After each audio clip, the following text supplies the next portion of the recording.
Well, good morning, everybody. Good day. And I'm aware that this is being webcasted as well. And so there may be folks joining online. So we have to kind of stretch our imagination to feel the sense of kind of practicing together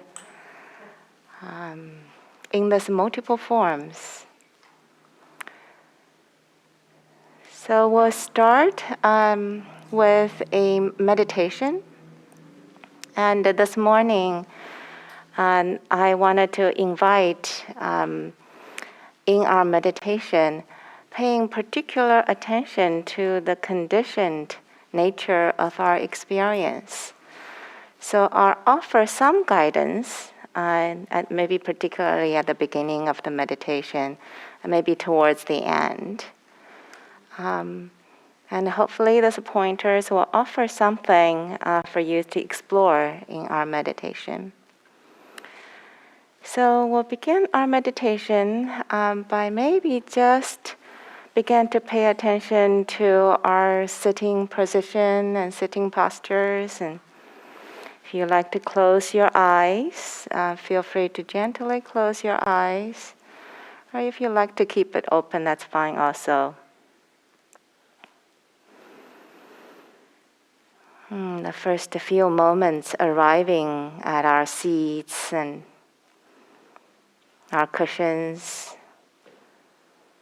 allow this arriving to be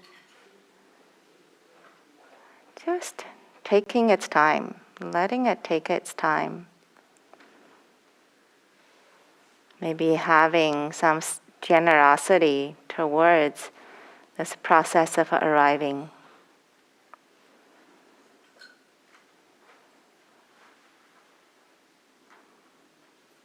Sometimes there is a sense for me as if the flights are landing and not completely stopped just yet, and coming to our seats. The arriving may feel a little bit like that. Maybe our minds are still moving about, thinking this and that.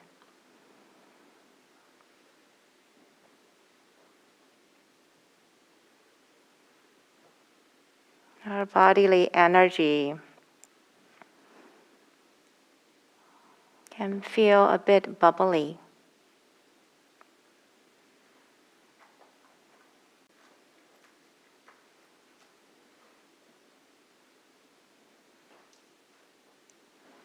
Just by noticing that the arriving is happening, mindfulness is already here.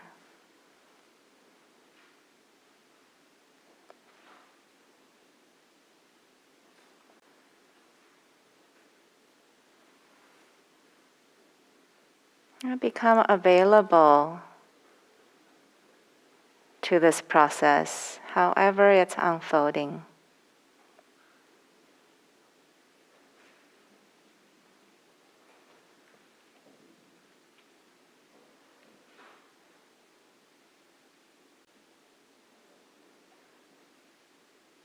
Taking a few long, deep breaths. Maybe as you breathe out, allow that sense of arriving to settle even deeper.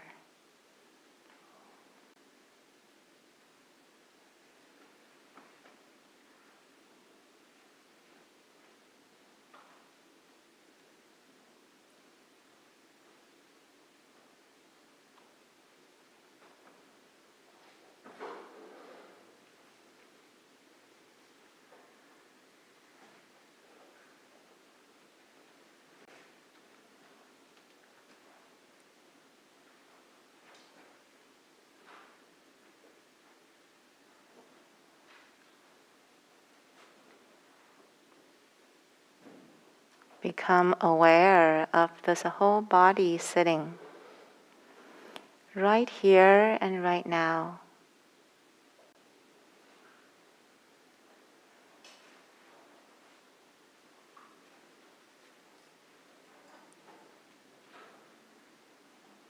It's the first few moments of our sitting.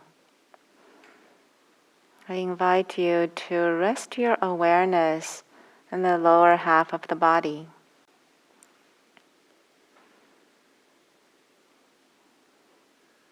What's the felt sense of sitting against the chairs, the floor?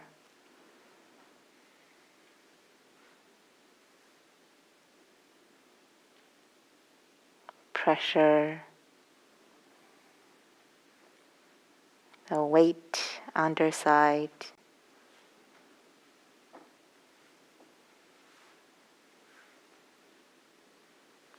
Maybe some sense of energetic settling downwards.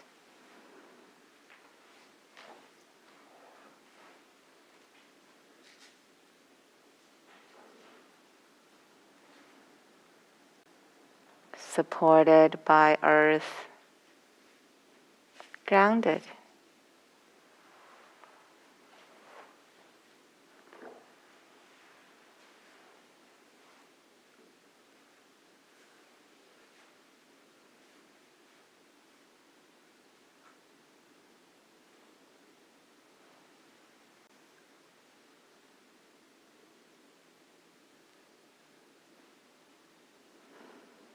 We can tune in to the stability aspect of the body by resting in the felt sense of earth element.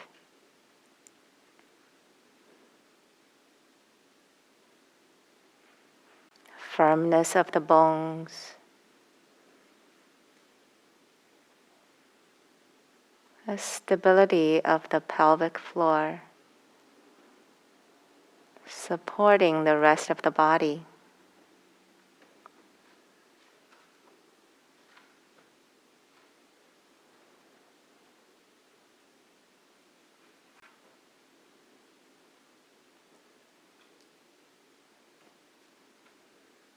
You're sitting like a mountain.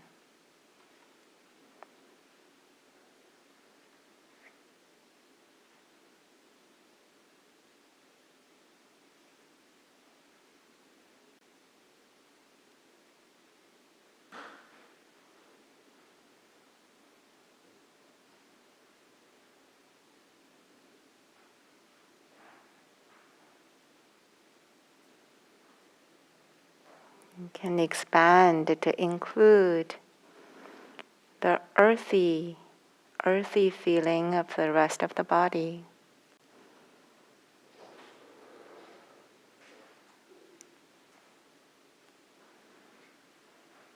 Be the strength of the spine, the weight of the limbs.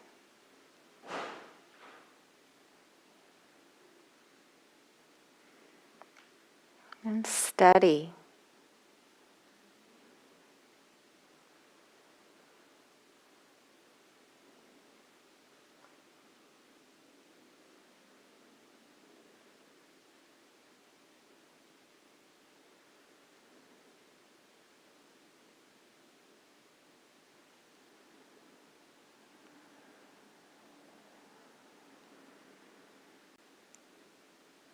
Maybe you already notice with the steadiness as the backdrop, there is a movement in the body, movements of the breath, dancing sensations of the body.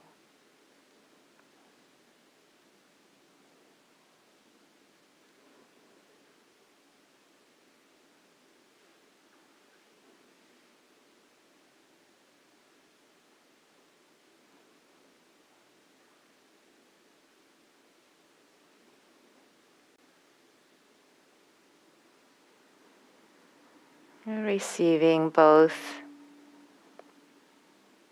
the steadiness and the movements.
can expand our awareness even further to receive the movements in the mind, the emotions of our dancing emotions in our experience.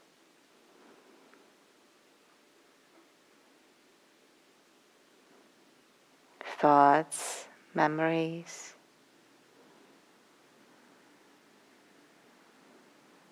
So waves of emotions or ripples.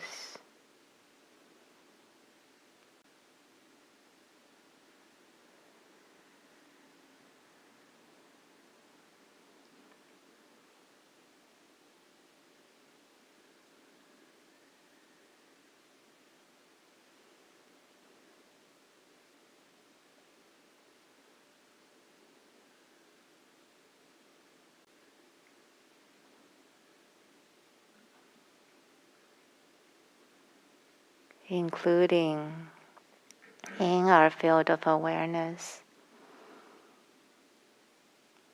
all experiences coming through our senses, sound, smell,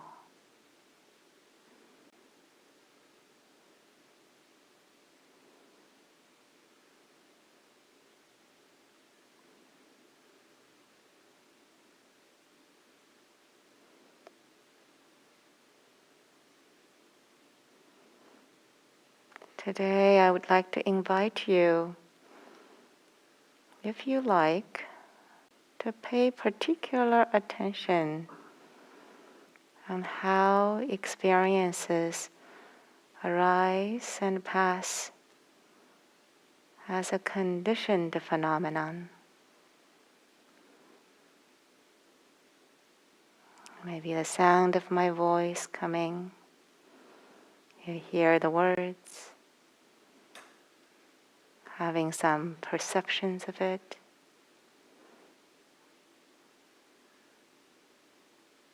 And noticing what arises right after that.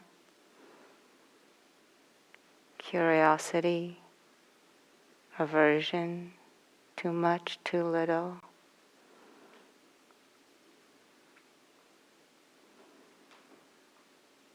And there may be stories about it, about yourself, others.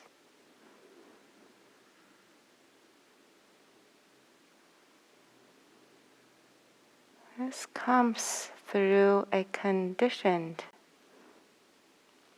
process with a sense contact of hearing,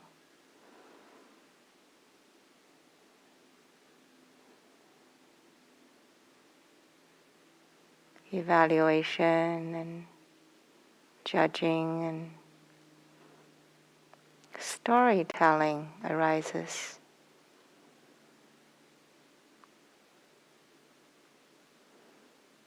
And noticing how they pass away.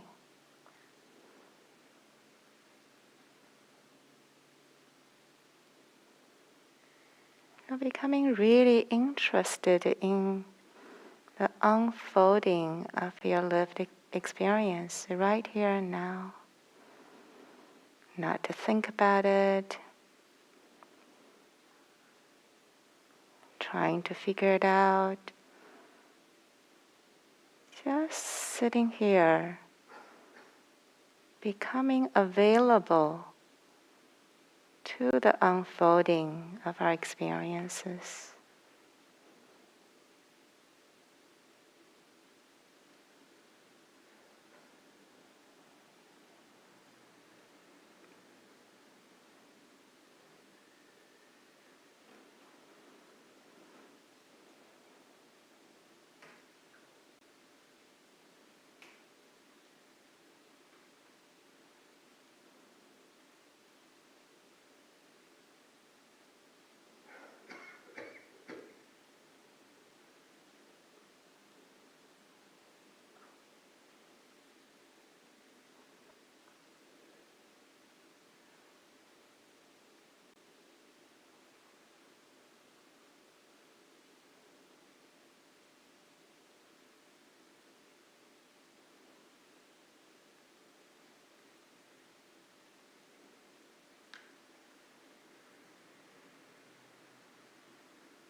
If you find yourself wandered away from here and now, it's never too late to simply return to the simplicity of this experience right now, right here.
So good to see you all, to be with you all.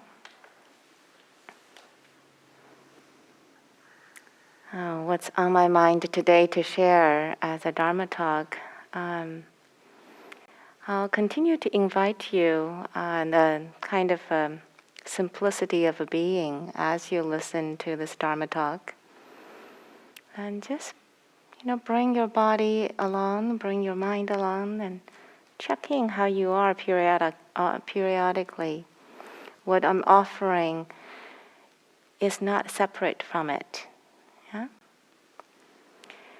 So I want to start by sharing a story. And I recently read an article by Lama Rod Owens called "Do You Know Your True Face?"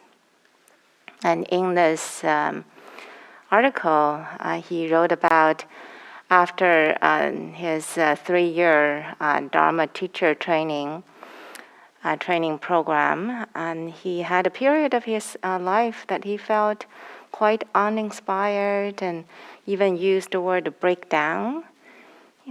It was challenging. And so he turned towards it, and very quickly he had an insight into what was happening. And so those are the words that he wrote.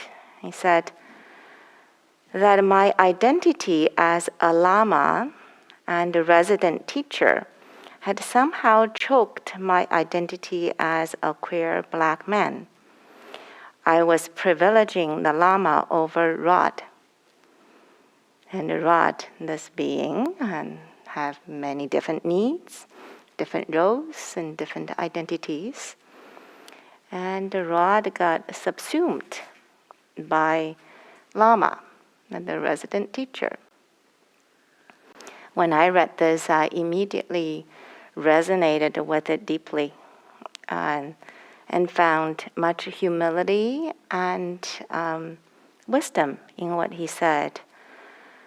I think all of us probably have seen this version of it in ourselves.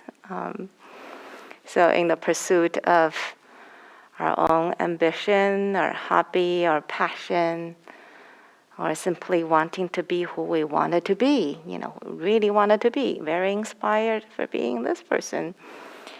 And we may have choked, and that's Lama Rod Owens' word, or suffocated as other aspects of our beings. And so I want to share a story of my own. I remember some years ago in my work life, I was very busy and was doing very well, and I got caught up by the momentum of it. And I remember there was one morning that I had to get up to do a presentation that happened at 5:30 in the morning to a very important client. And I had hoped that my baby boy won't wake up 5:30 in the morning. And he was very young. But you know what? The moment I started my presentation, he was sitting upstairs. Mommy, mommy. And so, but I ignored him because I got very important presentation right now, and I got to go do that. And I finished my presentation and went upstairs to check him. And he was sitting by the stairs very quietly, holding a piece of paper in his hands. And I looked at the paper, and he barely was able to write anything at that time. And it said, "You are the baddest mom I ever knew." So that was a wake-up moment. So just like Lama Rod Owens, I was privileging a scientist, a career woman, over a mother, a spouse, and the rest of me. And so it's worthwhile to notice that in each of us, there's a whole community within us, and there's a whole community around us. Our Dharma practice invites us to become aware. There's a whole dynamic of different aspects of our being. When we're not aware, it's very easy that we create favorites, the ones that we really want to be, and the ones that, I'd rather they don't exist. And so this brings me to a short sutta that I want to share with you today called Kaccana Sutta. This is in Samyutta Nikaya, and in the chapter around dependent origination. And so in this sutta, Venerable Kaccana is asking the Buddha a question about how to define right view. Well, many of you might be very familiar with the notion of a right view, which is the first path factor of the Noble Eightfold Path. And in this sutta, the Buddha had a very specific definition for it, which I want to share. But in answering this question, the Buddha first made a few quite dramatic statements. So he began by saying, "Kaccana, this world mostly relies on the due notions of existence and non-existence." So this world mostly relies on the due notions of existence and non-existence. Then I'll unpack this a little bit, and first by maybe unpacking the word world. The world. Often, when the Buddha spoke about world, the world is not necessarily something kind of out there, but the world is often defined as our direct experience through our sense contacts, our six senses: sight, hearing, smelling, tasting, touching, and our mental activities.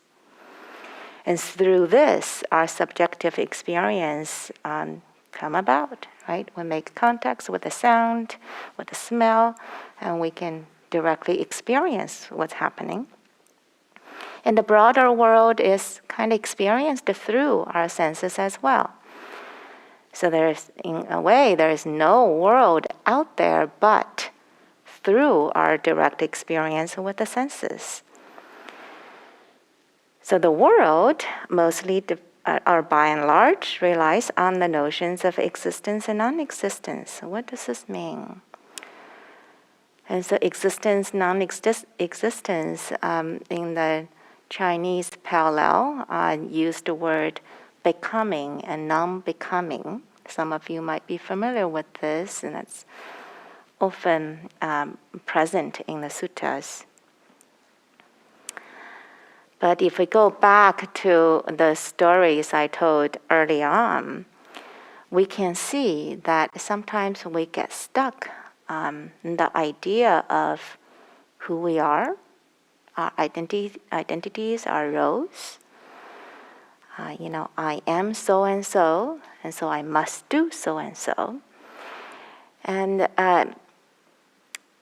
when we have this kind of ideas, sometimes they're very deep and subtle. We don't even know they exist. Sometimes they're maybe very visible momentarily. But when they really are in the core of our being, what happens is that we can orient and organize our whole life around these ideas, right? And if you want to be, or you are a great poet, then your whole life activities could be centered around that notion. 6 o'clock in the evening, you might forget about putting dinner on the table, or your child is asking to go out and play in the backyard. No, I'm busy. I got to write this poem, and so these ideas can become a basis, or this notion of we rely on these ideas to live our lives. And the opposite could be true also. If some of us may have parts of ourselves, we would rather them not be there. We have certain ideas that maybe I'm just not this material. I'm just not an artist, and maybe that's something that happened very early on in our life. Very young, we had these ideas, I'm not good enough for a certain thing. And that get reinforced by culture around us or environment we're in. And then we have a deep-seated ideas. This is who we are, and we're just not that. So,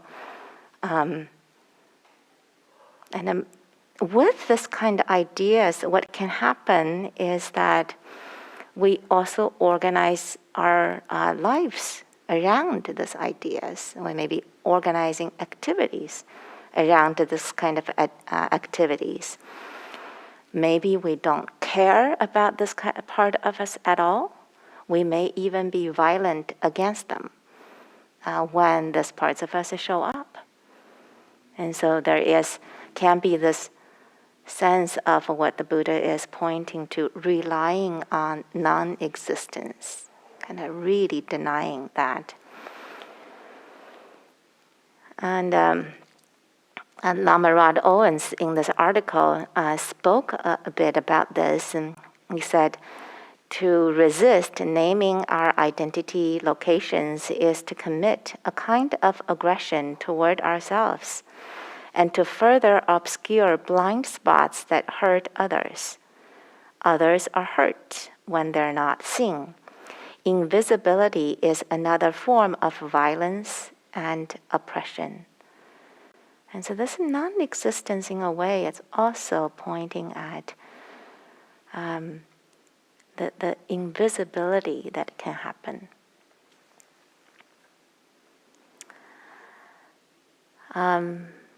But because of these ideas are not the reality of our direct experience. In our direct experience, maybe we are working on poems or doing some activities for a while, being a poet, but the other situation comes up for caring for others and caring for themselves happens, then the situation change. So can we in this situational transitions, can we recognize that is happening and honor that that is happening in our experience right now? When we don't, we hang on to that idea of I am so and so. We rub against the reality of the situation, and that rubbing against began to create a lot of stress in ourselves and for others, right? And this rubbing against. So these are not mistakes that we blame for ourselves, but it's pointing to the fact that when we're not aware what is happening, we can live our huge part of our lives based on this kind of ideas and without us knowing it. And we can also see that these are the ideas and that can play at a societal level, right? Certain categories of people may have certain ideas about being more worthy of their existence. And others may have the opposite. And you can see, a lot of the inequality and conflicts and injustice began to kind of bubble up from this kind of ideas. And they often can trace down to the notions of existence and non-existence, of becoming and non-becoming. So it's quite humbling to see these ideas live and operate in us in quite deep ways. The Buddha continued to point out the deeper phenomenon that exists behind these notions. I wanted to just point out that for some of you who might be very geeky about this, the way that I'm choosing to kind of express the unfolding of the sutta is based on the Chinese parallel version. They have a different order in terms of how the teaching is presented in the Pali Canon. It makes not a whole lot of a difference in what I'm presenting here. But for me, that ordering seems to make a little more sense in my own mind.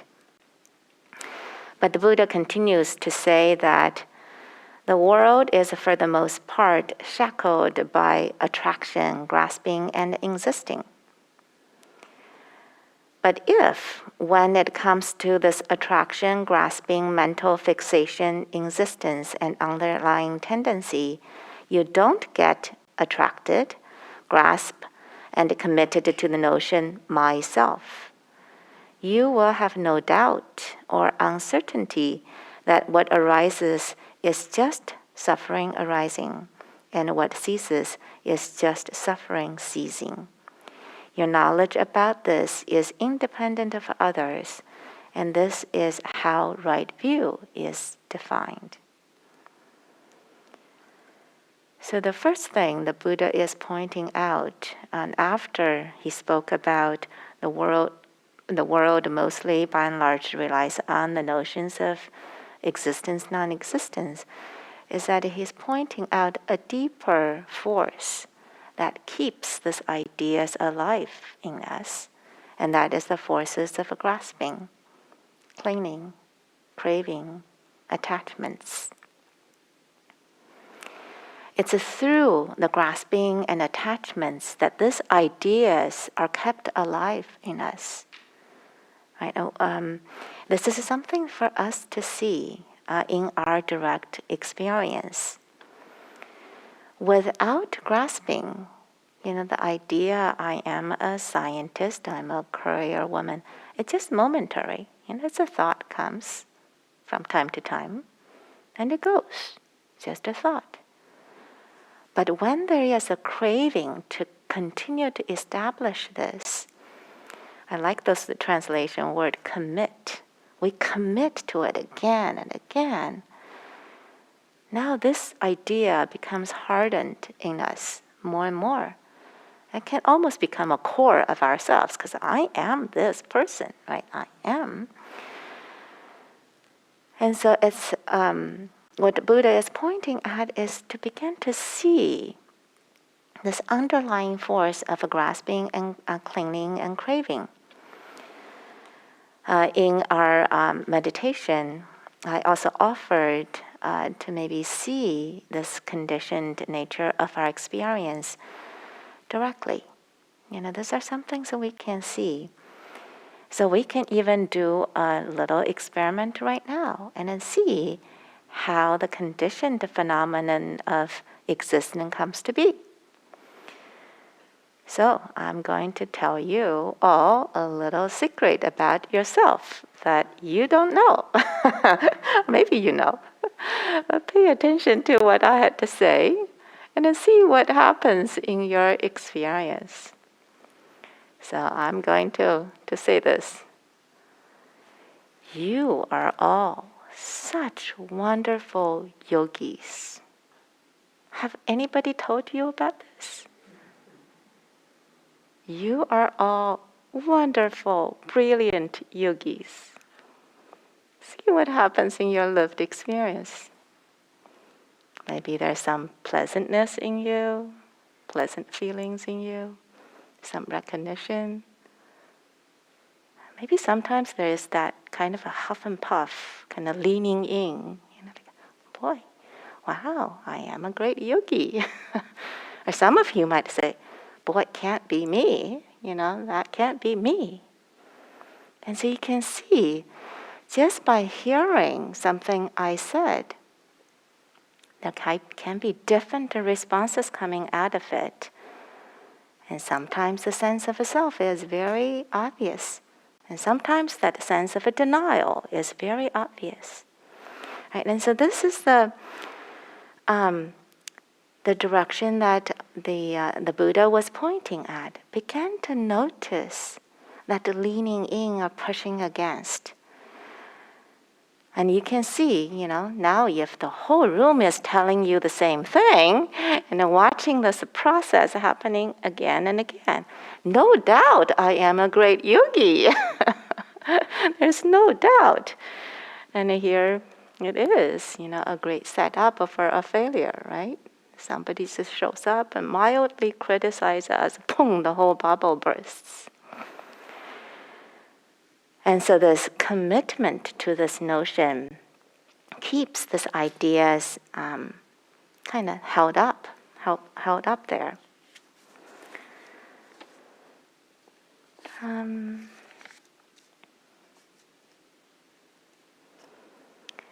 So the notion of existence and non-existence can feel quite abstract and high level and philosophical. But this right view, the definition of a right view that the Buddha is pointing to, is really inviting us to see this directly in our lived experience. And I like that the Chinese translation for right view, 正见, some of you may know this, and also has a literal meaning of directly see, direct seeing. The second half of the sutta, the Buddha explained how this right view can be established through seeing. And so here it goes. But when you truly see the origin of the world with the right understanding, you won't have the notion of non-existence regarding the world. So when you see how things comes to be, you won't have this idea of non-existence regarding the world. And when you truly see the cessation of the world with the right understanding, you won't have the notion of existence regarding the world. So there are two things happening here, and let's unpack this a little bit one by one. So a few keywords here. When you truly see with right understanding here, the Pali term is samapanya, right wisdom, or clear wisdom. When you see with a wisdom, what do you see? Seeing the origin of the world, seeing how the phenomenon arises, seeing the conditioned nature of arising.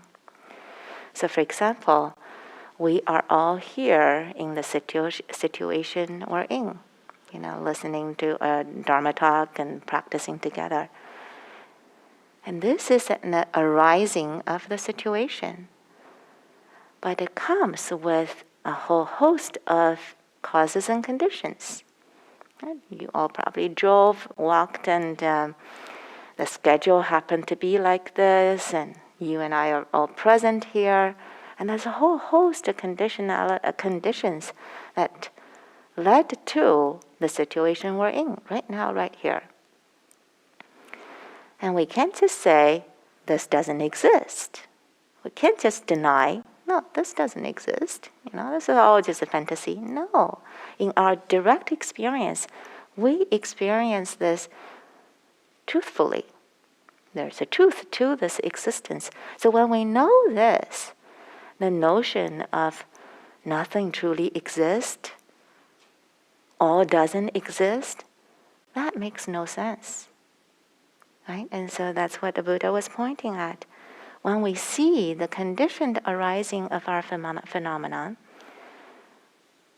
nothing exists, makes no sense. And then when we truly see the cessation of the world, when we truly see the ending of our experiences, then the notion of a permanent existence, long-lasting existence, makes no sense. And we see that the meeting ends, the situation ends, that the things stop. We can't just say, oh, this is going to go on forever. That makes no sense. And so what the Buddha is pointing at is, in our lived experience, when we begin to clearly see the arising and passing, and the conditions leads to arising and passing, we begin to see for ourselves that hang on to these notions of existence, non-existence, totally makes no sense. And we know this for ourselves. And what that entails is very simple, direct awareness. And really being present for this arising and passing, because what can happen oftentimes is that we don't quite see, so we just hold on to that notion in our head most of the time. Our meeting ended, but we still think, oh, this would happen again, and we just kind of have ideas to keep things going. So in this article, Lama Rod Owens speak about this radical presence that points to this particular dimension of being aware. It says, radical speaks to a sense of remembering and returning to a simple and a basic way of being in the world. When we choose this way of being in the world, we feel at home in our own body, with no desire to leave it. Because we feel at home in the body, we feel at home in the world. This is a radical presence.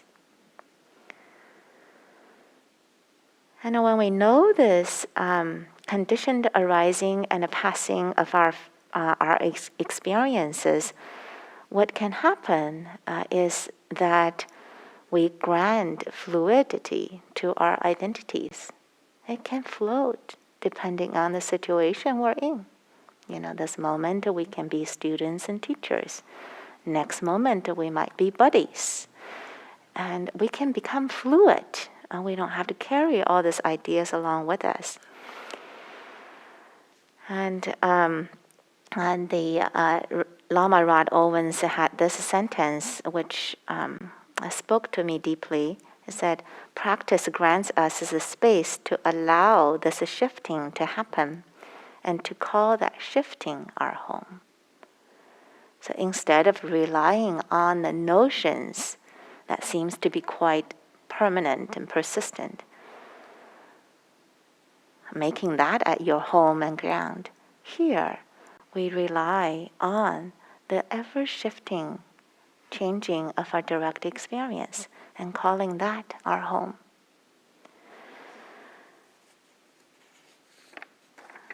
And so I want to end by sharing the next piece of the Buddha's teaching, which probably really need another Dharma talk, but I think we will just end with that, and I'll do a quick summary after that. And so the Buddha went on to give the teachings on the middle way, and he says, all exists, Kaccana, this is one extreme. All does not exist, this is the second extreme. Without veering towards either of these extremes, the Tathagata teaches the Dharma by the middle. And this teaching by the middle is not in between existence or non-existence, but the teaching by the middle is the 12 dependent origination of the dukkha, of the suffering, and the dependent cessation of the dukkha. And usually this link starts with ignorance as condition, volitional formations comes to be. With the volitional formations as condition, consciousness comes to be. And then all 12 links all the way to how the whole mass of suffering comes to be. And so that's, there are 12 links of this. And then the cessation also follows a similar pattern, but it says something like this. With the remainderless fading away and the cessation of ignorance comes the cessation of volitional formations. With the cessation of volitional formations, cessation of a consciousness, and all the way to the cessation of the whole mass of dukkha, or suffering. Maybe what's more important is not necessarily to kind of remembering these 12 links, but to begin to really pay attention to our lived experience, how the dukkha comes about and how they cease. Begin to see the underlying conditionality in our direct experience. Because when we know this for ourselves, and the sutta said that this knowledge is independent of others. No one else can talk you out of it, because you know this for yourself. And that began to offer a potential to shift the perspective, shift our behaviors. I want to end with this quote from the activist James Baldwin. And he said, I am what time, circumstances, and history have made of me, certainly. But I am also much more than that. So are we all. And so when we see the conditioned natures of our experience, we can acknowledge what is here right now, what is true for ourselves, not denying, not indulging. But when we see this, we also let go of the limitations of notions of who we are.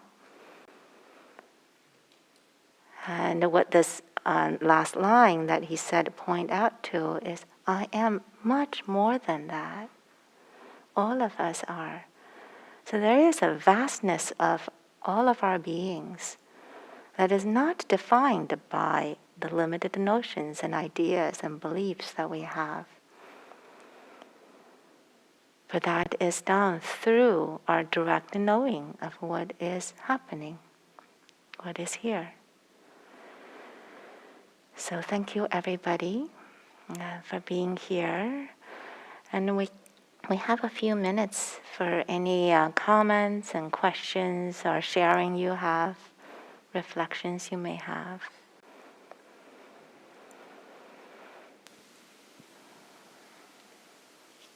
And the floor is open.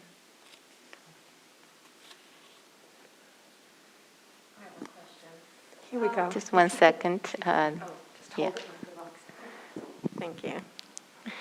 I appreciated and feel like I got what you just said, yet I haven't studied and I don't understand independent origination. Do I need to understand that to have understood your main points today? Well, you seem to have answered questions yourself. Yeah, so you have a sense, in your own being, and so this talk is pointing at really begin to pay attention to what is happening. Mm-hmm. And maybe when there is a chance to study, mm-hmm. we don't have to resist that also, mm-hmm. and come along, and that's good. But it's not dependent on that. Mm-hmm. I think what is more dependent on is to begin to pay attention to what is happening. Yeah? Do you have any recommendations for reading, for understanding? Oh, there's so many.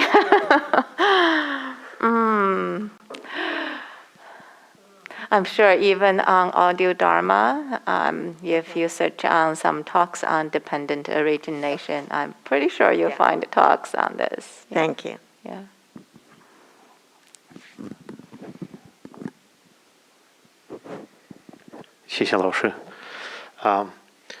I have a personal question. I heard that you started your, path with Buddha Dharma, with Mahayana Buddhism, but then you got drawn to the Theravada Buddhism. This is actually my first time ever in Theravada type of monastery, Buddhist monastery. So can you elaborate on what the difference, maybe for also others, seem like would be useful. What's the difference between Mahayana and Theravada, and why did you get drawn to Theravada?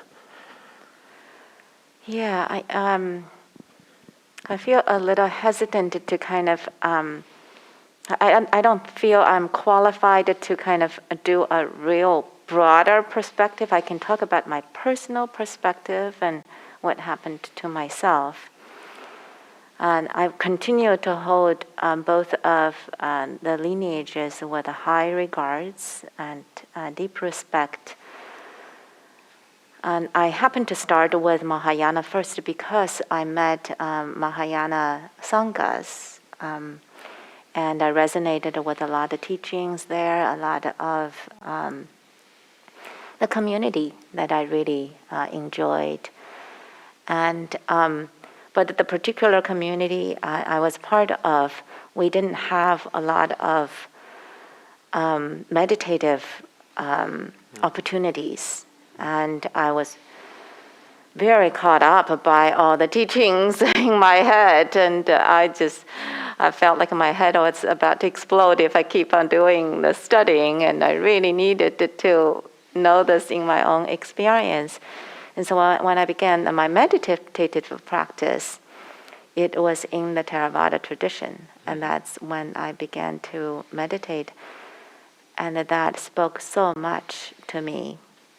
And so today, I continue to maybe study and learn in different ways, in some different traditions. But now I kind of I bring along kind of my lived experience and the direct experience-driven practice with me. And so that helps me understand a lot of Mahayana teachings. I wouldn't say a lot, but understand certain dimensions of a Mahayana teaching. And this particular sutta I quoted was sometimes recognized as a seed of the Mahayana tradition because the scholar and the practitioner Nagarjuna had this profound teaching around the middle way, And this was the this was the sutta he quoted. Yeah. So there is maybe a deep roots, deep common roots. Yeah. Thank you. Yeah. Thank you. Oh, no, just a little follow-up. So you mentioned direct experience. Do you mean like direct insight or direct to you? I guess to clarify.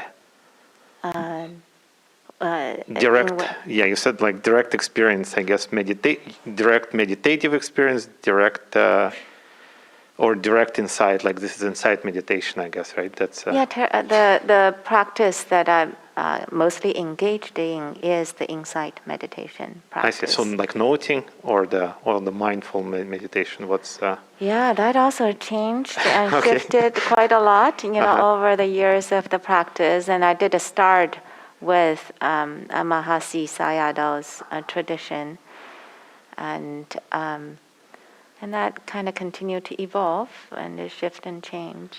Yeah. okay? All right. Thank you. Yeah.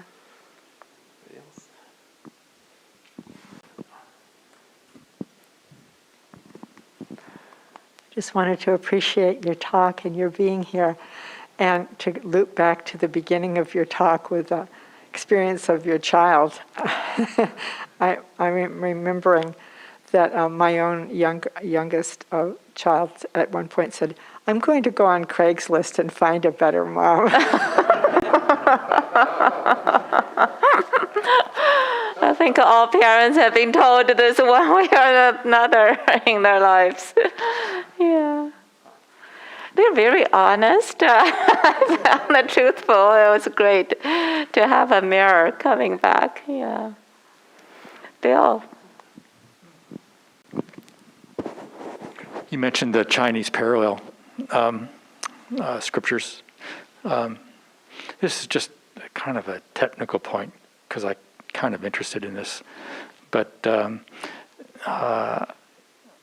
what I've heard is that since the Pali Canon is in a language that's close to what the Buddha originally spoke, that it must be primary or primal, and that the Chinese versions of the Pali Canon must therefore be a later translation.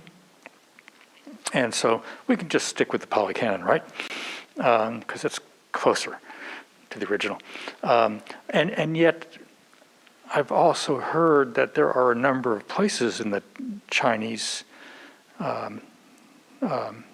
versions that are clearer or make a little bit more sense, and that perhaps, therefore, the Pali Canon might be a later translation from the Chinese that didn't get the translation done very well. So, in other words, it's just not entirely clear if the Pali Canon is always closer to the original teachings, whatever they were. Does that make sense, and is this something you know about? Yeah. My understanding is this is an ongoing kind of scholarly study topic for sure. There is no definitive statement to say that the parallels are later than the Pali Canon. There may be certain collections that one can make a little more definitive answer, a statement than others. And so the Chinese parallel comes from Sanskrit collection, so that's translated through the Sanskrit version. But it's not totally clear, actually, that there is such definitive answer about which one is first and which one is later. And so this is ongoing research still in this domain. When for me personally, looking at the different versions, and I encourage this for those who have a different, maybe either mother tongues or different language capacities, to do look at different translations. And they do have, they can be quite meaningful for me, because I wasn't born here and I didn't grow up here. I came when I became a young adult. I had very little emotional association with English language, and so is the translations. And kind of like a lot of words as the emotional resonance with them is kind of learned, a taste. But with the Chinese translations, I have an immediate sense, oftentimes, what they are, and in almost a somatic way. And so this is, something for each of us to explore. I mean, looking at the different words, even the English translations, there are different words, different English words that translate the same Pali term, and so they may be helpful. That's a helpful aspect of studying and learning. So, yeah. So thank you for bringing that up. It's just a technical note, but sometimes the question does come up, and maybe it's just best to look at all the translations if you have access to more than one version, and just sort out for yourself what makes most sense to you. Yeah.